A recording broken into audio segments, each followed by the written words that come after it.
welcome back to our teaching channel at Teaching Education.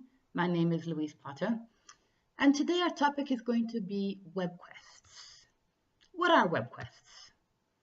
So nowadays we know that the big buzzword for teaching is like developing your students' soft skills, working on their higher thinking skills.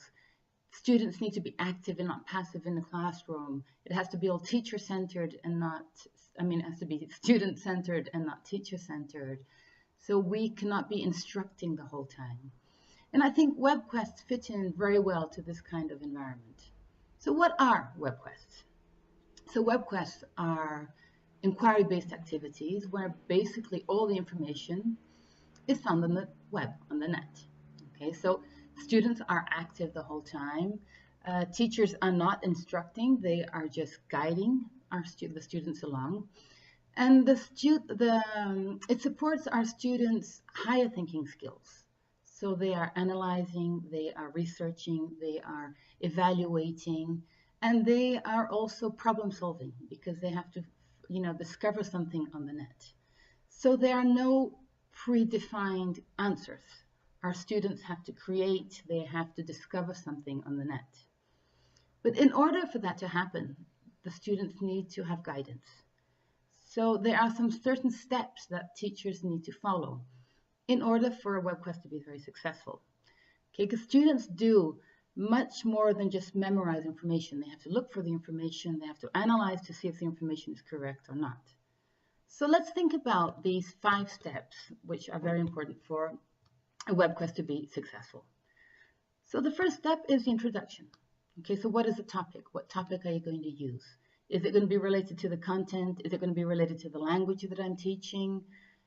First of all, one thing that is very important, it has to be meaningful for our students. Okay, it has to engage our students.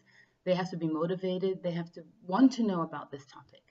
So that's the first thing. Choose your topic. Choose what you're going to work with. The second step is the task itself. So students have to know exactly what they're going to do. What is a Webquest? They have to understand it.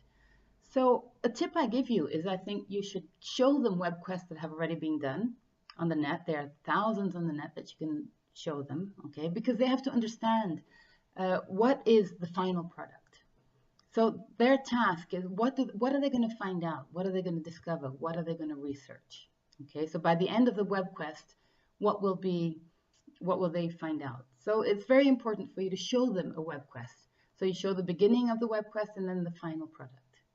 So that is the second step. So the first step is introduction. The second step is the task. The third step is one of the most important. Actually, they're all important, but the third step is the process. So what roles are the students going to take? This is very important because they have to understand what they're going to do. So we're going to be developing their soft skills the whole time. They're going to be communicating with each other. They're going to have to work in groups. Okay, they're going to have to know what each member of their group is responsible for. So that is up to the teacher to guide them because our students don't know how to work in groups yet. That's my opinion anyway. So we do have to teach students how to work in groups, and we have to do it. It's a process. They're not born knowing how to do that. We do have to teach them, and I think that's one of our most important roles. Not teach them the information because the information's on the web. We have to teach them how to get to the information and how to work in groups and exchange information. So that is the third step, the process. The fourth step are the resources. So you as a teacher, you have to look up for the resources beforehand. Make sure the sites that you're going to give to your students are appropriate for their age. Okay, and we can work with Webquests at a very young age. Okay, to enhance our students' research skills, which is very important. If we start that at a very young age, when they're older in high school, it's going to be much easier. So you have to look for the resources, for the appropriate sites where they're going to search for all this. Another very important step is the evaluation.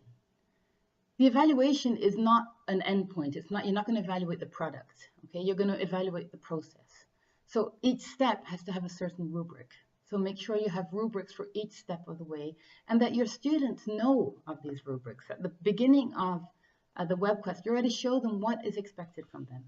Okay, so that is very important too.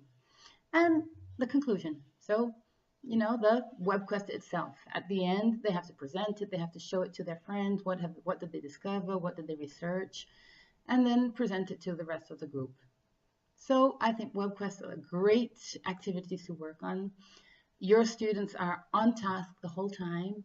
They learn a lot and they have fun as well. They work in groups. So I hope to see you soon, and check out some WebQuests that we have for young learners on our site at www.teachin.com.br, and hope to see you soon. Thank you.